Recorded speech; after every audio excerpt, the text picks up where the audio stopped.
Through growing up, what I've discovered is that this world is a very vast, a very wonderful and beautiful one, and there are so many things to discover, but the most important journey I think all of us will go through is the journey in ourselves, to find our truth, to find who we are and what makes us happy. And in our culture, we are told that if we're beautiful, if we're skinny, if we're successful, famous, if we fit in, if everyone loves us, that we'll be happy. But that's not entirely true. And the world is a hurting place, and the world needs hope, and the world needs love. Without hope, we feel like, why are we here?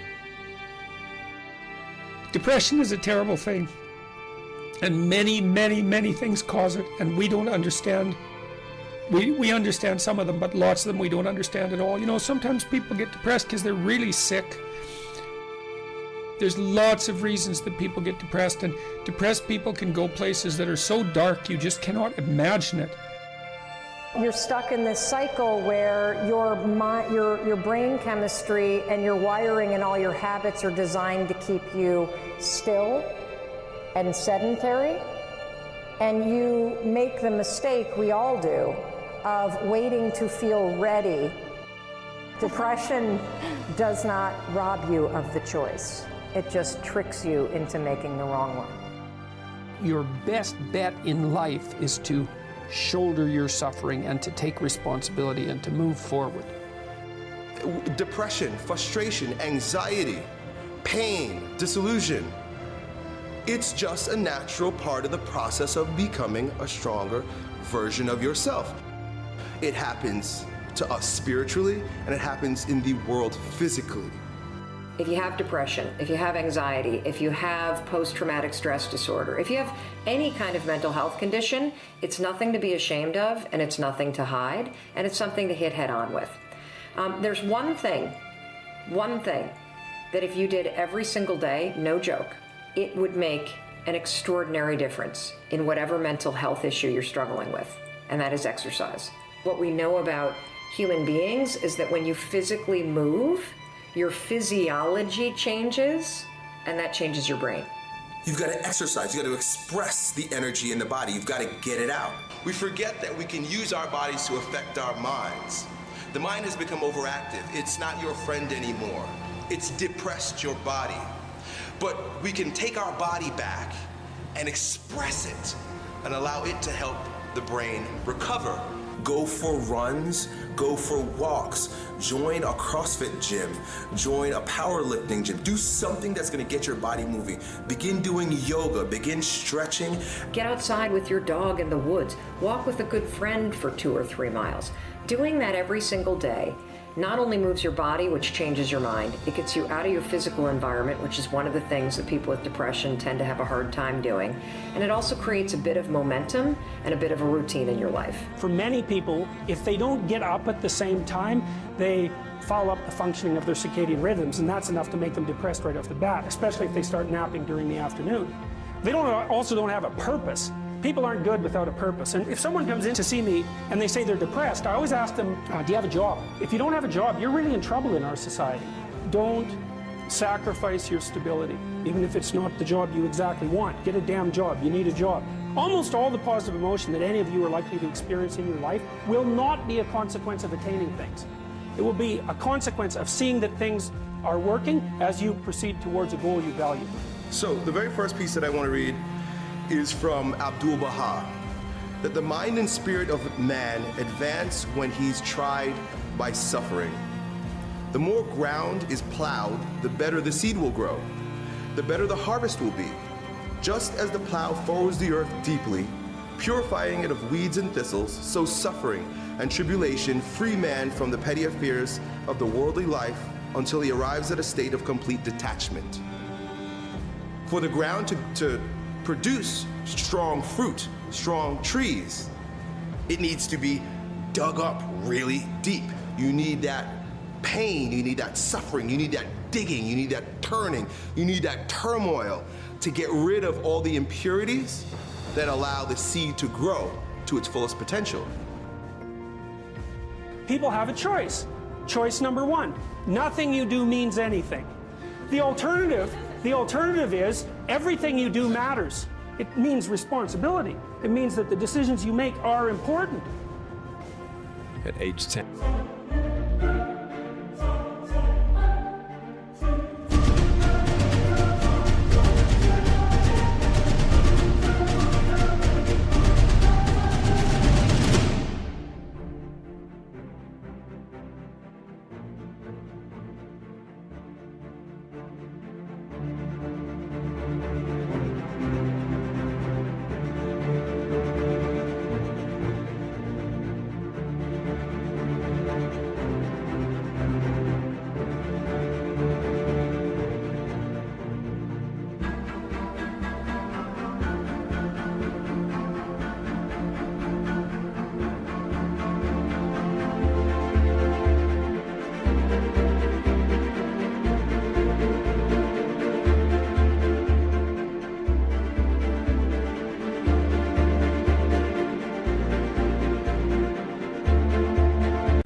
Tried to drown myself in 6 inches or 15 centimeters of water. I had enough. I wanted to get out of here because of the bullying in my life, because I was going to be a burden to my parents and I had nothing to look forward to. There was one thing more burdensome than having a child without limbs. What is it? A child without limbs who gives up. So when I saw in my mind my mom and my dad and my brother crying at my grave if I went through with it, that one thought saved me. When you talk about topics like depression, like sobriety, like anxiety, they can feel so big. Even a topic like growing your business, tripling your income, it can feel so big. But when you realize that anything that you have in life is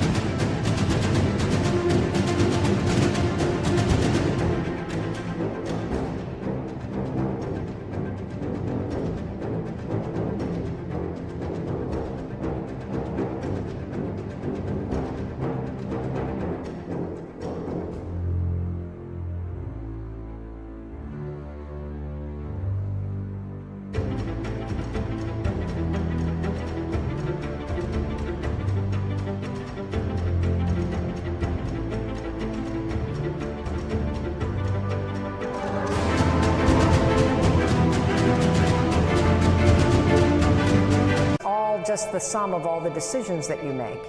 And you shrink everything down to just managing one decision at a time to be a decision that empowers you versus a decision that disempowers you. You now have the secret to changing anything. Yes, still talk to your therapist. Yes, still stay on your meds if you're on them, but you can start to now go and change.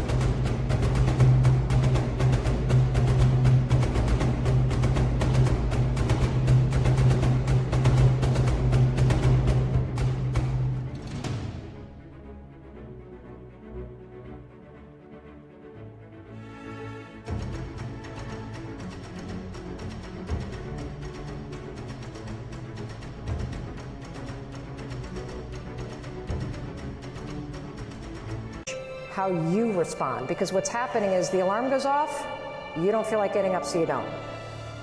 You have a choice about what you do when that alarm goes off. You got things to do and they're going to be difficult. You pick up the weight of your suffering voluntarily and you walk uphill with it.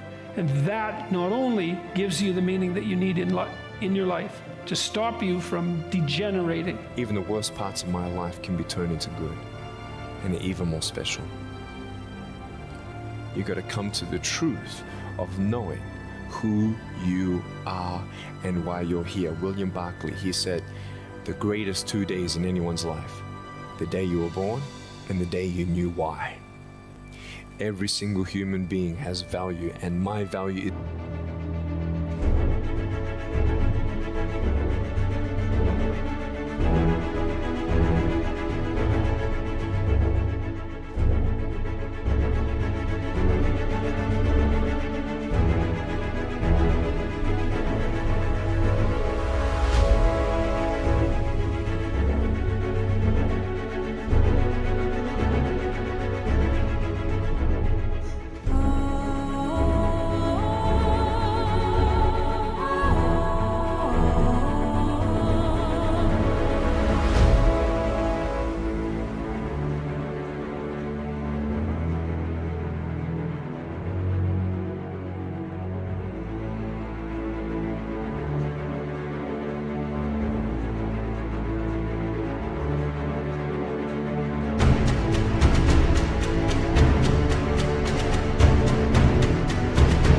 not determined on how I look or what job I have or where I'm from, where I was born, how much money, all that stuff is nothing. I'm wonderfully and fearfully made. There's a greater purpose for my life. You can look at your life and you can see what isn't right about it. And then you can start to fix that. And the way you fix it is by noticing what you could in fact fix. Small accruing gains that repeat are unbelievably powerful. Be open, don't be ashamed, get the help that you need. If you want to start doing something today, 5, 4, 3, 2, 1, give yourself a push and you're going to feel a lot better.